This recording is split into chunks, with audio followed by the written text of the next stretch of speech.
decidimos que sería interesante hacer algo a nivel de qué evaluamos, cómo evaluamos y qué interpretación le damos en nuestro entorno.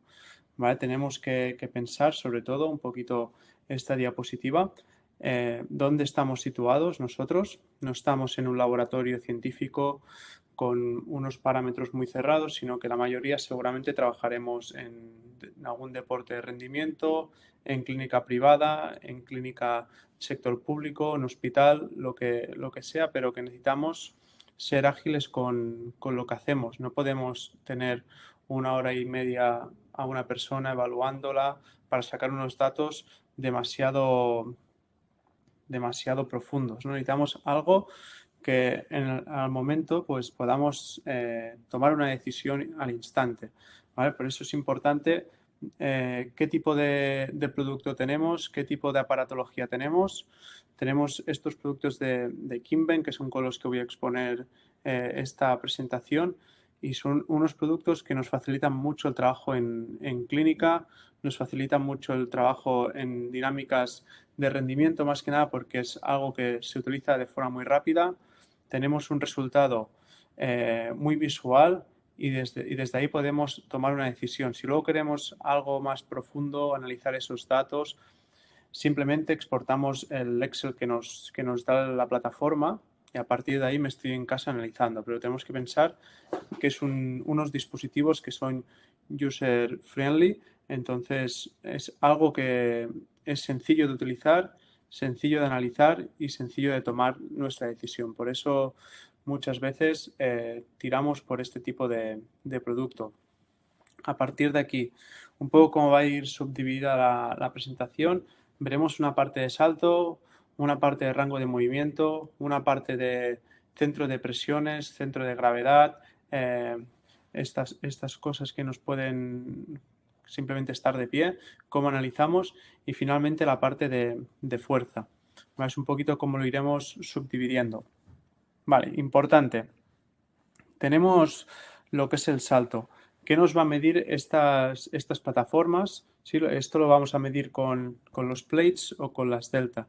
Si queremos tener un resultado más preciso, vamos a tener que ir a las delta, más que nada porque su muestreo es mayor a los plates.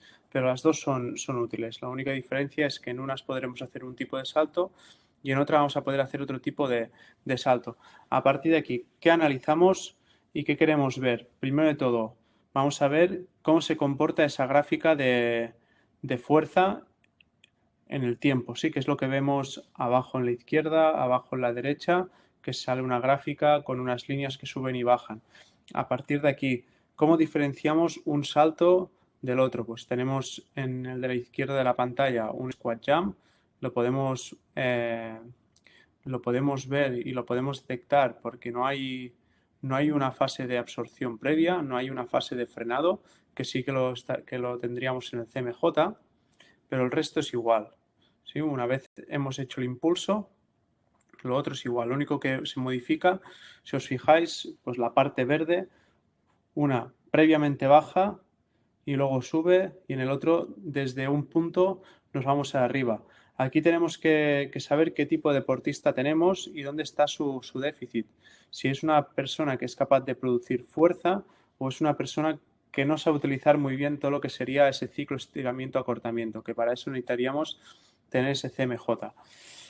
A partir de aquí, ¿en qué me fijo normalmente? Primero, ¿con cuál de las dos piernas impulsa más? ¿Vale? Normalmente va a ser la no dominante. Por ejemplo, como la derecha, que no hay diferencia entre una pierna y la otra, es raro en un salto. Normalmente siempre hay una pierna más dominante que la otra. Y normalmente suele ser la que no es dominante. ¿Sí? En mi caso, que yo soy diestro, mi pierna izquierda seguramente va a saltar más va a producir más fuerza que de la derecha. Es su rol en el deporte o en situación real. Normalmente lo que estoy intentando últimamente es analizar lo que sería el squat jump. Sí que es un salto que es más complicado de medir, más que nada porque es muy sensible y a la mínima que hay un pequeño impulso contra el suelo, una pequeña bajada, te la detecta y el salto ya no sería válido. Tiene que ser capaz la persona de mantenerse quieto en una posición y a partir de ahí saltar. ¿Vale? Un poquito los dos diferentes saltos. Tenemos un CMJ en la izquierda, en el chico, y un squat jump en la chica. Sí es importante mantener esa posición estable primero y luego salto. En cambio, en el chico, pues hay una bajada y una subida. A partir de aquí, hay personas que necesitarán bajar más, hay otros que necesitarán bajar menos para producir fuerza. Cada uno se siente cómodo de una manera o de la otra. También es verdad que podemos utilizar los brazos libres si queremos. Lo que pasa es que si vamos a evaluar con brazos libres, siempre lo vamos a hacer con brazos libres. Aquí analizaremos un poco todo lo que sería la curva. Si os fijáis justo debajo, pues tenemos diferentes fases. Una fase de frenado, de braking, que eso en el SJ no se va a dar, en el squat jump, esa la vamos a quitar, simplemente va a haber una fase de propulsión y una fase de aterrizaje.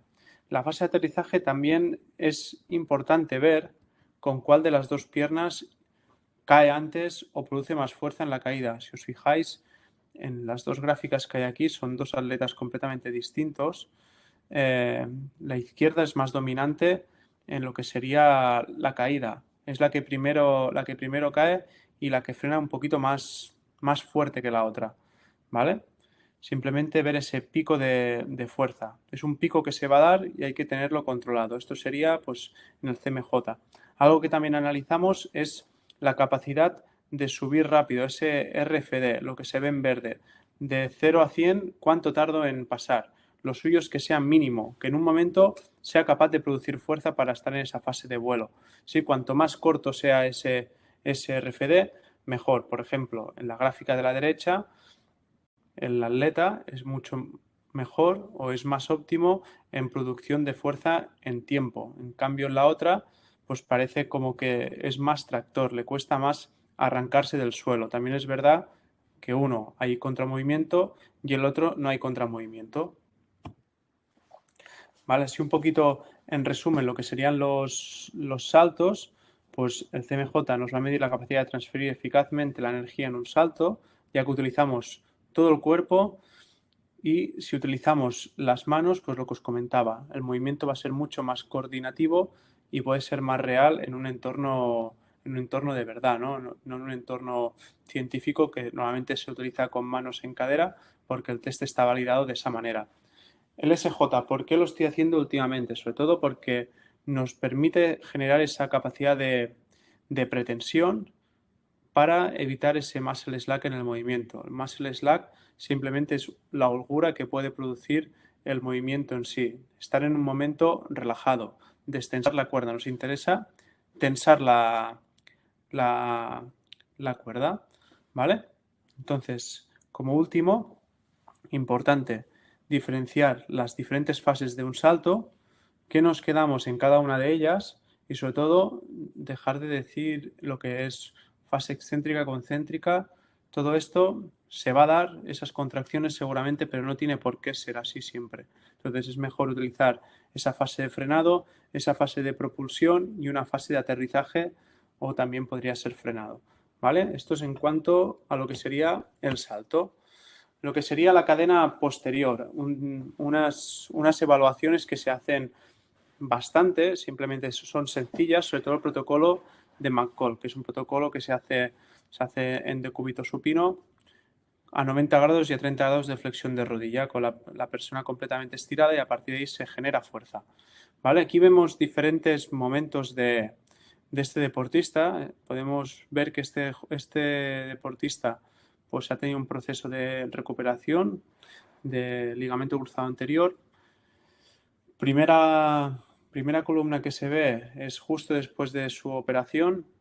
La siguiente es por ahí en medio de lo que se ve en la derecha. Y en la última, pues es en estos últimos días. ¿sí? A lo mejor hará una semana, 2 semanas, no hará mucho de que se hizo esa evaluación. ¿En qué nos fijamos? Primero, valores absolutos, ese peak force que podemos ver. Ese déficit que encontramos entre una pierna y la otra, importante ver esos déficits, pero no es centrarnos exclusivamente en que si en una pierna hace 24 y en la otra hace 12, si eso es un 50%, pero algo que nos tiene que interesar bastante es ese RFD. Importante ese RFD, ¿sí?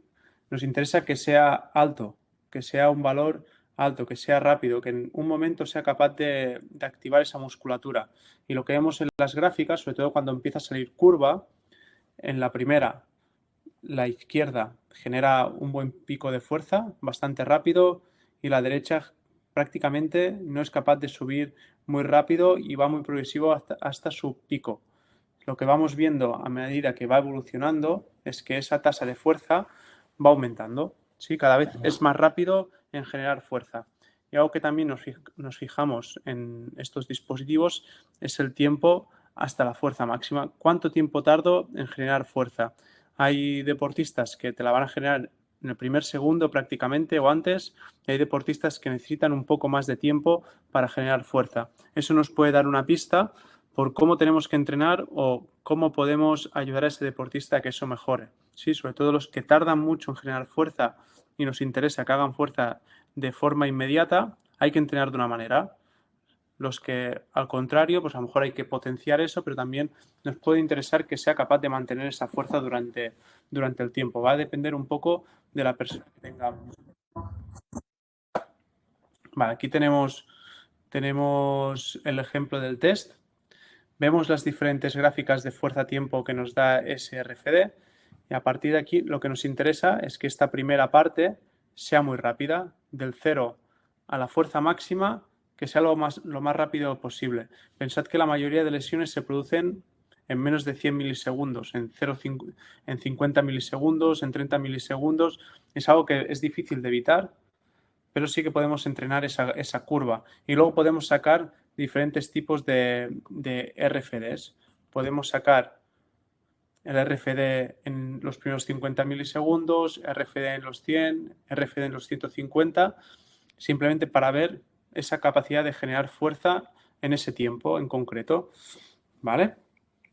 Simplemente este test o cualquier test que nos evalúe una musculatura así aislada como puede ser nos va a decir la cantidad de fuerza que es capaz de aplicar y sobre todo la RFD en esa posición. Son test que son sencillos de hacer, entonces son replicables constantemente. Son test que nos sirven para ver la evolución. Es importante la ejecución técnica, que siempre sea de la misma manera o muy parecido, más que nada, porque si lo hacemos diferente cada vez, el resultado no va a ser válido, no va a ser bueno. ¿Vale? Eso es importante. Este test nos va a servir sobre todo para tomar decisiones en cómo está esa persona. Pues yo el primer día, que había un 50% de diferencia, pues yo sé que hay cosas que no puedo hacer o que no le puedo exigir a esa cadena posterior. Pero ahora al final, que yo sé que hace 35, 36, 37 kilos en cadena posterior, yo le puedo exigir isométricos de fuerza máxima en una posición en concreto a una sola pierna sin problema, sabiendo que eso no va a fallar lo más seguro. ¿Vale?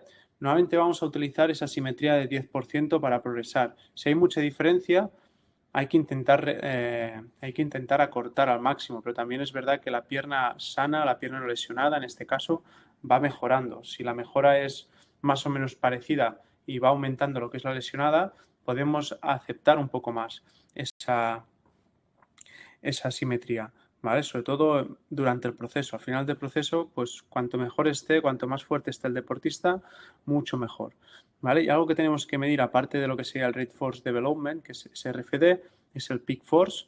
Vamos a ver cuánta fuerza máxima puede hacer y cuál es su Peak Force relativo según su peso, ¿vale? Porque a lo mejor una persona que pesa 100 kilos hace 30 kilos de fuerza y otra persona que pesa 50 hace 25. ¿Quién tiene más fuerza de los dos?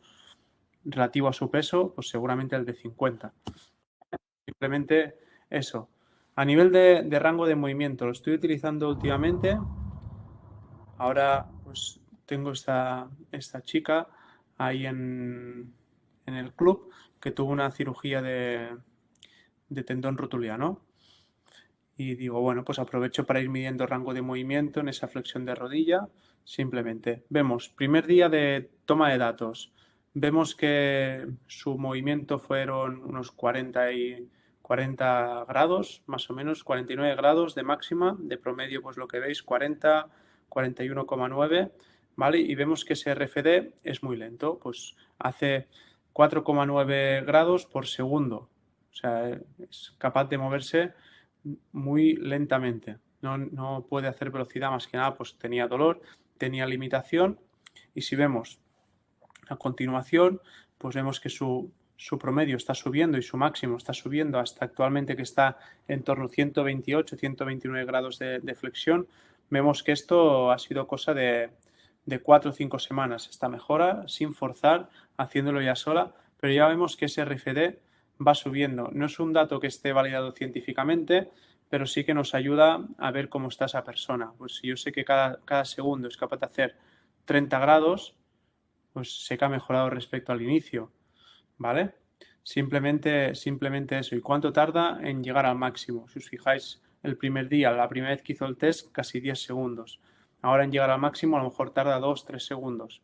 Y a partir de ahí podemos entrenar ese rango de movimiento de forma más rápida, limitando el rango y simplemente eso, no mucho más, ¿vale? Simplemente saber que el rango de movimiento medido con un dispositivo inercial, que sería un SENS, un acelerómetro, es válido para medirlo, está validado, así que qué importante.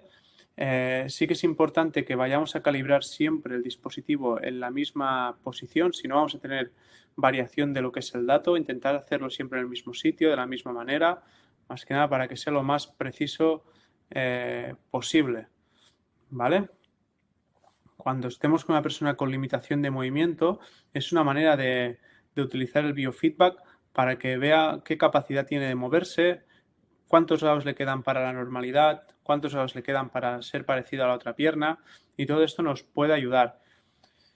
A partir de aquí, cuando ya tiene unos grados bastante grandes, que los tiene completos prácticamente, podemos trabajar con velocidades, podemos trabajar con esos grados por segundos, que sería ese RFD.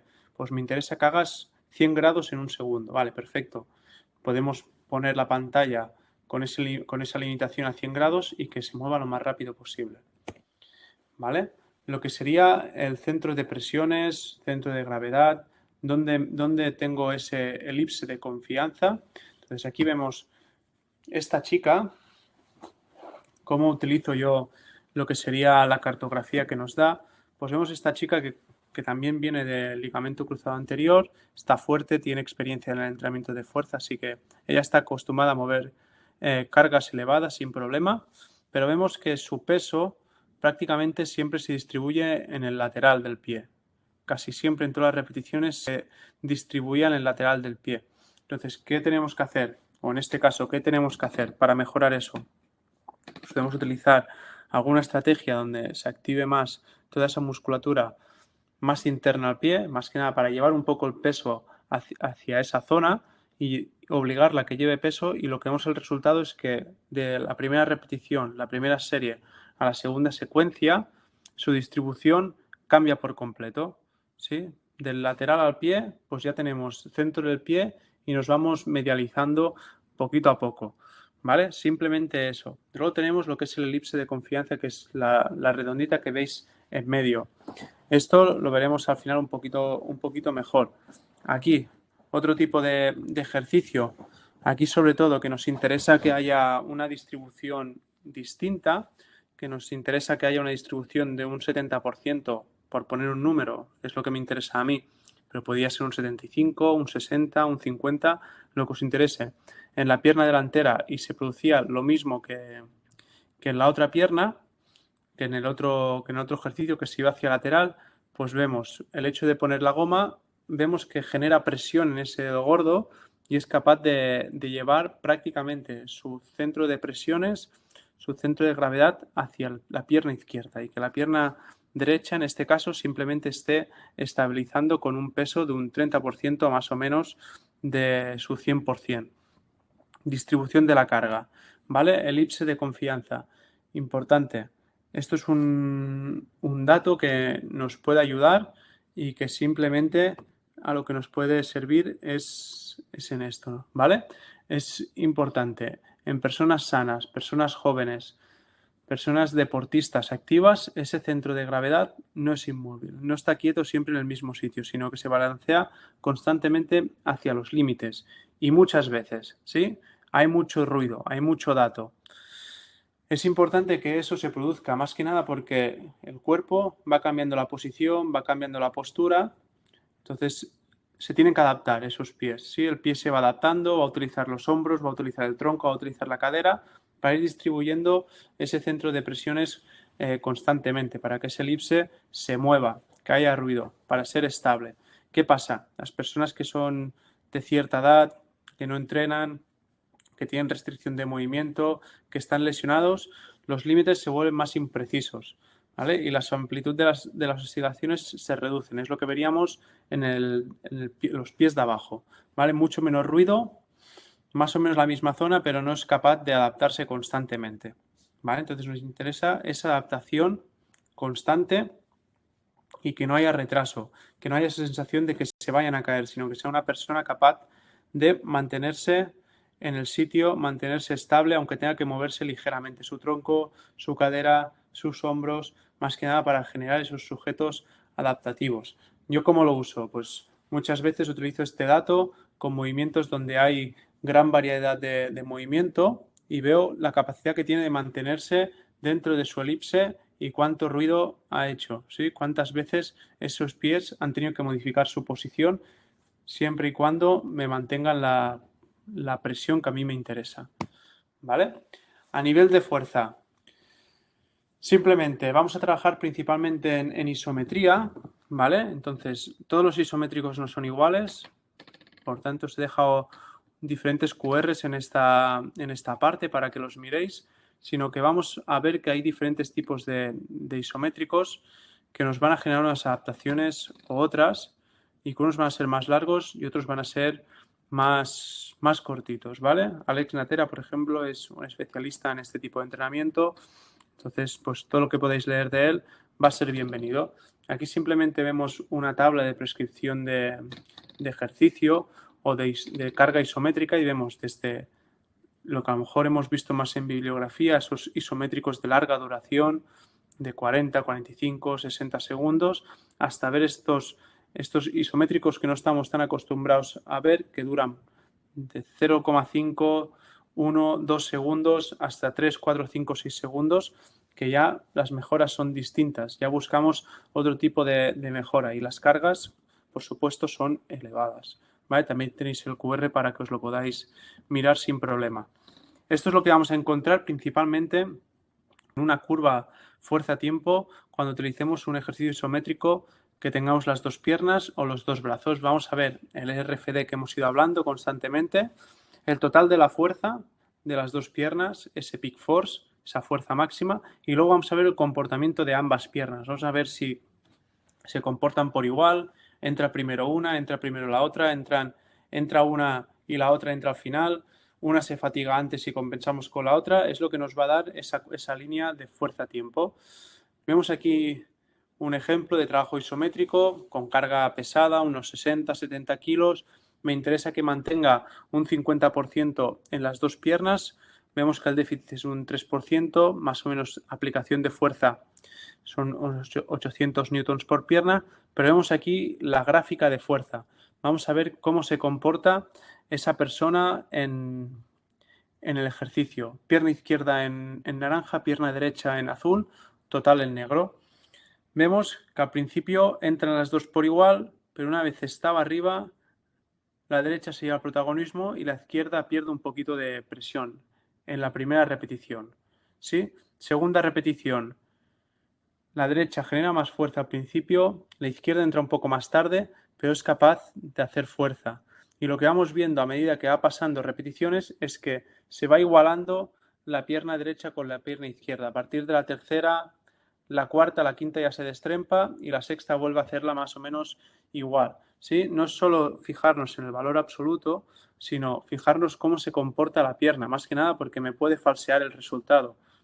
¿Sí? Comportamiento de la curva es importante. Más cosas que podemos utilizar, todo lo que es la deceleración, preparar al cuerpo para decelerar en este tipo de ejercicios. Os he dejado un artículo que es reciente sobre esto que está muy bien.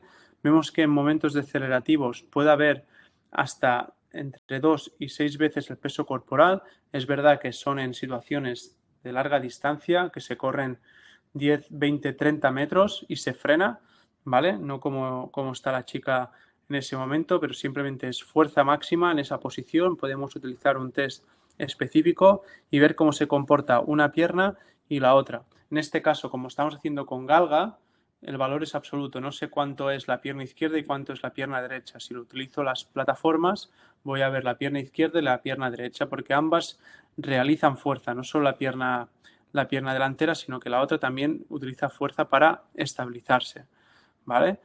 Simplemente que veáis que tiene esa aplicación. Se podría hacer también una salida de sprint, colocación de la persona en esa posición y medir fuerza en esa posición. Simplemente, ¿esto para qué me sirve? Para saber si está preparada para acelerar o no. Si yo aquí me produce 20 kilos, no es suficiente. Si yo sé que esta chica cuando corra va a tener que producir pues más o menos 2-3 veces su peso corporal. Necesito que meta fuerza, ¿vale? Simplemente eso.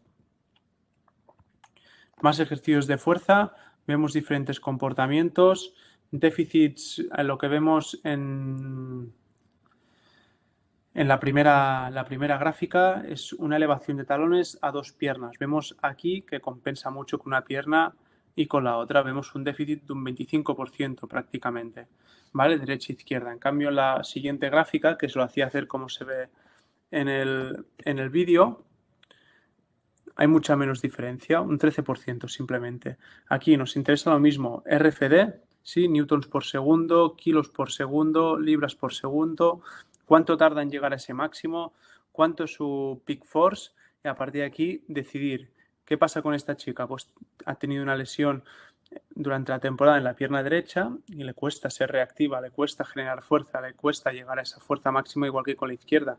También es verdad que ella es diestra y su pierna izquierda tiene más capacidad de producir fuerza que la derecha. Eso también hay que tenerlo en cuenta. Entonces, vemos que hay estos déficits a dos piernas y que si yo le pusiera ejercicios a dos piernas hay una compensación importante. ¿Qué hago? Ponemos ejercicios a una pierna que la compensación es mínima. Más cosas que podemos hacer. En este caso, misma chica de operación de tendón rotuliano, le da miedo cargar su pierna izquierda, que es la lesionada, entonces vamos a buscar estrategias, como en este caso, que cargue más o menos un 55 o 60% en su pierna izquierda, ¿vale? Que es lo que vemos en este ejercicio. Ella baja muy poquito, sube muy poquito, pero tiene que mantener ese 60% en esa pierna aproximadamente. Y luego vemos la gráfica de fuerza-tiempo, y lo que vemos es que la pierna izquierda está realizando más fuerza en todo momento que la pierna derecha. Nos interesaba eso, lo hemos cumplido, ha habido una buena aplicación del ejercicio. Si no fuera así, pues estaríamos pintados, ¿vale? Y luego, pues otro tipo de test que podemos hacer en prensa, si queremos hacerlo unilateral, si no tenemos las placas y tenemos la galga, pues podría ser esto, ver cómo se comporta una pierna y la otra. Sería más o menos lo mismo que hemos visto. Entonces, ese entrenamiento isométrico, pues tenemos que saber que favorece más al sistema nervioso que al muscular, ¿vale? Por eso no vamos a ver unas adaptaciones morfológicas igual que un entrenamiento más dinámico, que estemos más acostumbrados a ver. Ese tipo de acción, sobre todo las que están prolongadas en el tiempo, 3-4 segundos, dan regulación constante en el sistema sensoriomotor. Aspecto que va a hacer que ese cerebro, ese córtex, esté trabajando constantemente, que se esté adaptando, esté regulando, sea capaz de dar el máximo, ¿vale? Es importante evaluar, bueno, no sé si es importante o no, pero a mí me gusta evaluar en isometría más que nada porque el dato suele ser preciso, la posición puede ser siempre más o menos la misma, el esfuerzo va a ser máximo o submáximo, con un riesgo menor en dañar al deportista. Sí que es verdad que si no estás acostumbrado y le metes un isométrico pesado, te lo puedes cargar. Pero sí que es verdad que si comparamos con algo dinámico, tiene menos riesgo, ya que estamos quietos. Pero la intensidad, pensad que es máxima. Utilizar este tipo de estímulo no es añadir esto y ya está, sino es una cosita más que podemos utilizar. Nos va a ayudar a darle ese puntito más neural, de activación neural, y darle ese punto al sistema nervioso que a veces le hace falta, ¿vale? Y algo importante, sobre todo en el día a día, es retar, es generarle un reto al deportista. Entonces, este esfuerzo visto en pantalla, en directo, genera reto, genera pique, quiero hacerlo un poco mejor que lo anterior, cuánto hice el otro día, hoy lo voy a hacer mejor y eso al final lo que nos va a producir es mejora. ¿Vale? Esto sería un poco lo que sería la presentación. Tenéis maneras de contactar conmigo, Instagram, por Twitter o por correo. Os aconsejo que Instagram es lo más rápido, lo más sencillo. Y si queréis contactar, pues hacerlo por ahí. Cualquier duda que no haya quedado clara, pues la comentamos por aquí. Voy a dejar de compartir pantalla, vamos a ver preguntas y todo esto. ¿Vale? Antes, a ver, perfecto. Antes de todo, simplemente este webinar es un poquito así más abierto, ¿no? A ver diferentes tipos de evaluaciones, sin entrar demasiado al detalle en cada una de ellas. Hemos entrado en detalle en los 4 aspectos que utilizo más en mi día a día, pero la idea es que si hay algo que interese mucho, en un futuro poder hacer un webinar específico sobre ello. No cuesta nada. Si puedo hacerlo yo, lo haría yo. Si lo debe hacer otra persona, lo puede hacer otra persona. Así que ahora, pues simplemente turno de preguntas. Cualquier cosa que no haya quedado clara, o que queráis comentar, queráis preguntar, si os puedo ayudar, lo haré. Tengo aquí una pregunta de Sergio. ¿Qué compensaciones son las más habituales en un CMJ en lesiones musculares o ligamentarias unilaterales y cómo abordarlas? Vale, aquí también entraría en parte ese análisis visual, ese análisis de vídeo que nos puede ayudar si queremos complementar el test. Yo a veces lo utilizo, sobre todo cuando es más una evaluación exhaustiva. Si es más entrenando, pues intento utilizar el ojímetro y a partir de ahí intentar mejorar lo que veo. Pero ¿qué podemos encontrar, por ejemplo, cuando hay una lesión articular? Son rodillas rígidas, rodillas que tienen miedo a flexionar, sobre todo en la caída, troncos que compensan esa rodilla, tobillos que no se quieren mover y a consecuencia esa rodilla pues no se puede mover y tenemos que meter la cadera, que nos rote la cadera en el momento de salto, de caída, simplemente por protección. Entonces, simplemente estrategias para ayudar a esa persona. ¿Qué tenemos que hacer aquí? Regresar los ejercicios. Si yo veo que hace un salto y me hace todo eso, voy a ponerle acciones más sencillas. Lo desgrabo, le pongo unos elásticos para que tenga menos peso. Si no tengo elásticos, una máquina de placas para que tenga menos peso y puedo irle evaluando en la plataforma de fuerza igualmente, pero que la técnica y la ejecución sea buena. Si necesitamos hacer un trabajo previo de activación, si esa persona necesita hacer un trabajo de concienciación, de preparación, se lo vamos a dar, ¿vale? Pero simplemente eso. Una pregunta más. Seguro que hay cosas a comentar, cosas que no habrán quedado muy claras. Algo que hagáis vosotros que sea interesante de comentar, pues lo mismo. Al final estamos aquí para aprender.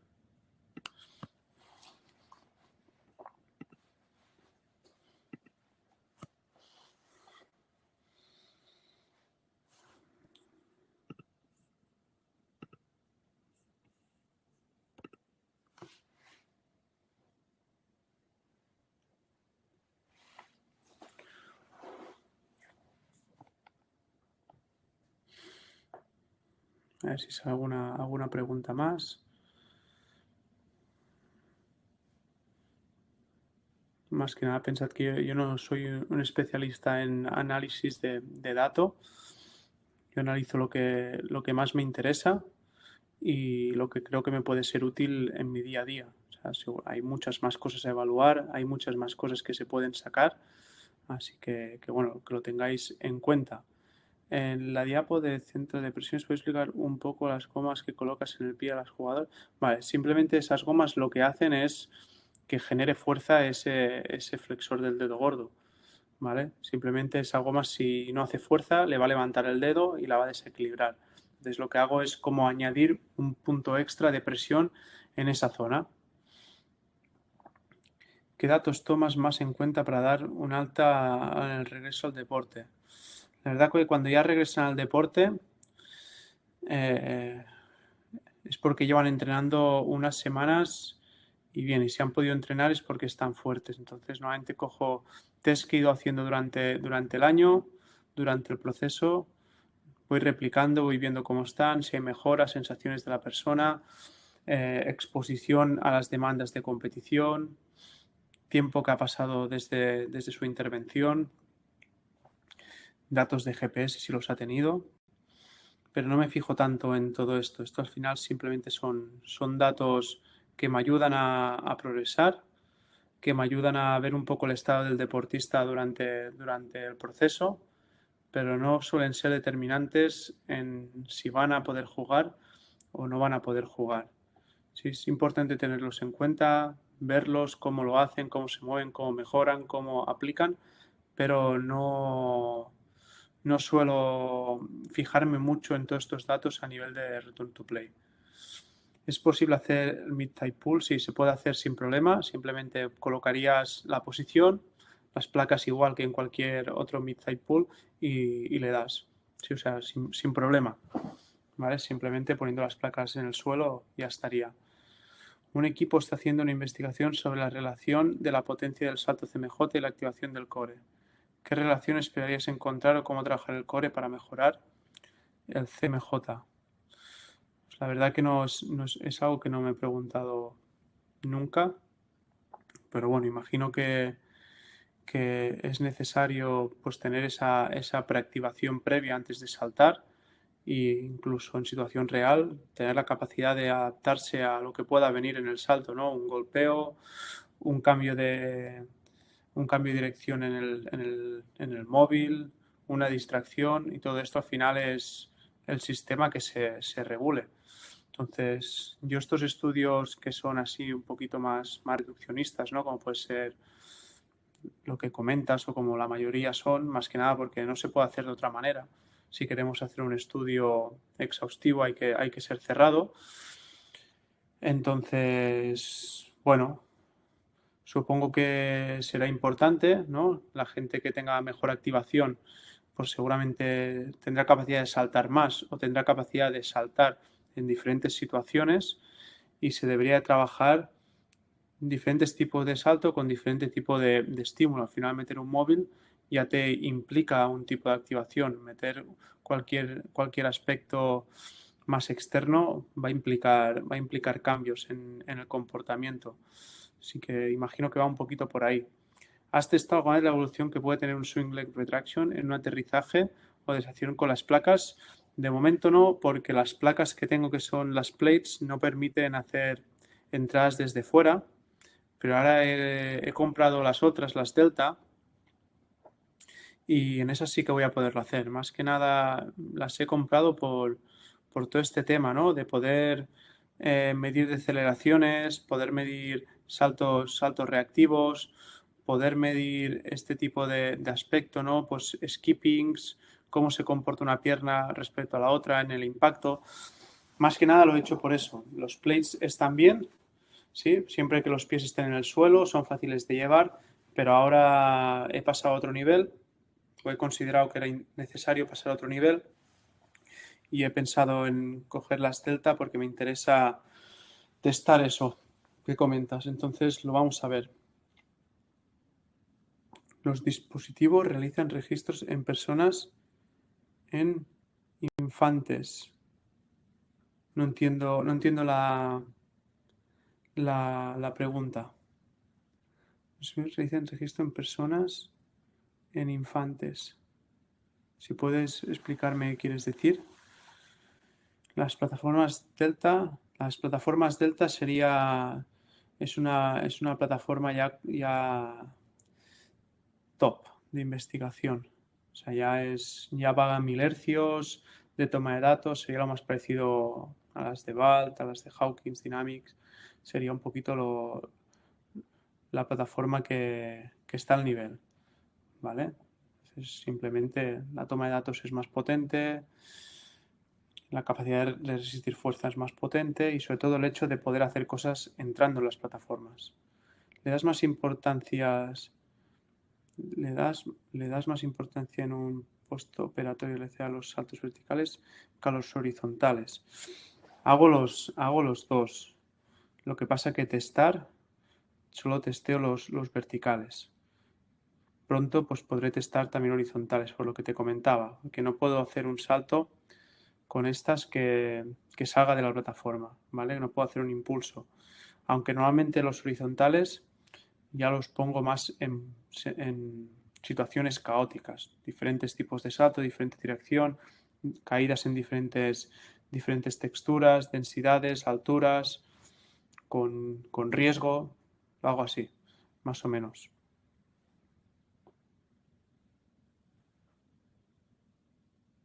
Más preguntas.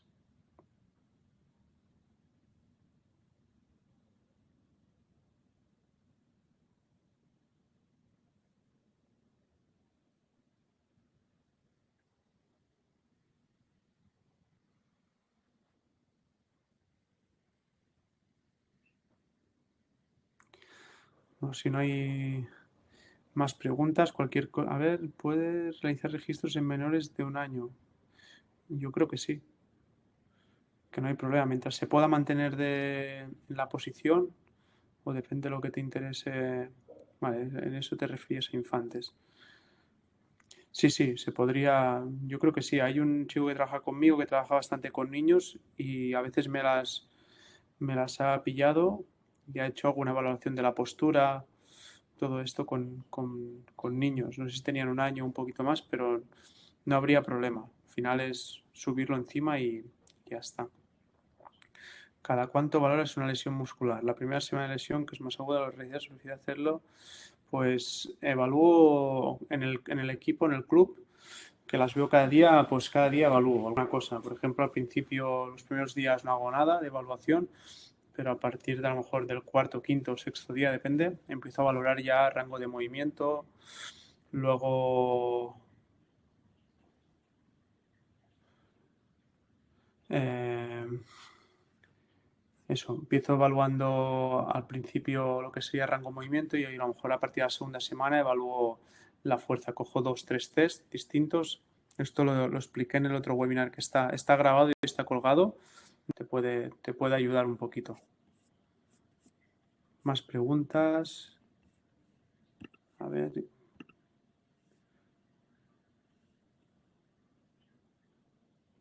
¿Es posible medir velocidad de desplazamiento? De momento no. De momento no se puede medir.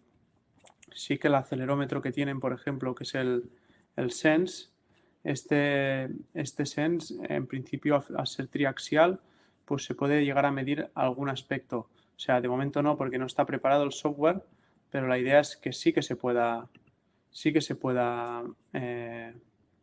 medir, ¿vale? De momento no.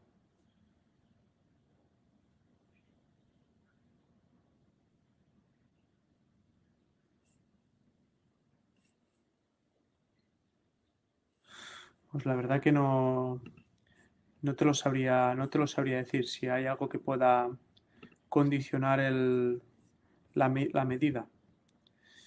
Seguramente sí, ¿no? Pero no te lo sabría responder esto. A lo mejor, pues, servicio técnico de Kimbent os podría ayudar un poquito más en ese aspecto.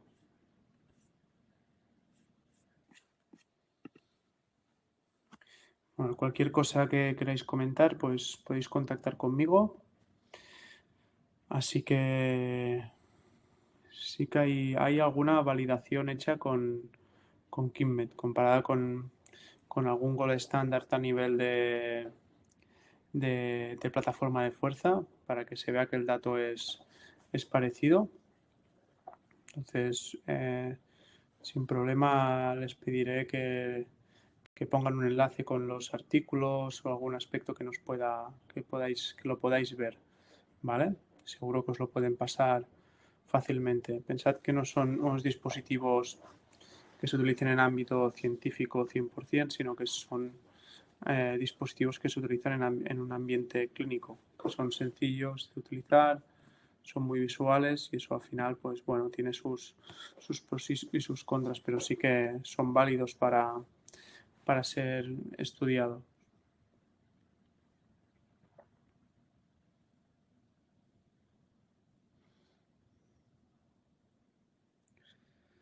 Pues muchas gracias por vuestro tiempo, queda grabado, así que no lo podéis volver a mirar. Los que no estén lo podrán mirar. Y nada, espero que os vaya todo muy bien. Gracias por aguantar este ratito que hemos estado aquí hablando, conversando, compartiendo ideas. Y nada, espero que haya una próxima, que nos veamos en otro sitio y que os vaya todo lo mejor posible. Acabad de pasar un buen día. Muchas gracias a todos.